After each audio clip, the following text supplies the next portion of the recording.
অশিক্ষিত, অমার্জিত এবং পিছিয়ে পড়া মানুষগুলি আজকে আমাদের দেশে খাবার উৎপাদন করে, ফসল উৎপাদন করে, মাথার ঘাম পায়ে ফেলে সেখানে আমাদের 13-14 কোটি মানুষের খাবার জোগাড় করে দেয়, কিন্তু আমরা তাদের মনে রাখি না।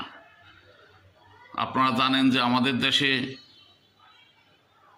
গত আগস্ট মাসে প্রচণ্ড ঝড় বৃষ্টির কারণে ফরিদগঞ্জ সহ চাঁদপুর সেচ প্রকল্পের পুরো এলাকা পানির নিচে তলিয়ে যায় এবং এই পানির নিচে তলিয়ে যাওয়ার কারণে আমাদের ফসল নষ্ট হয়ে যায়।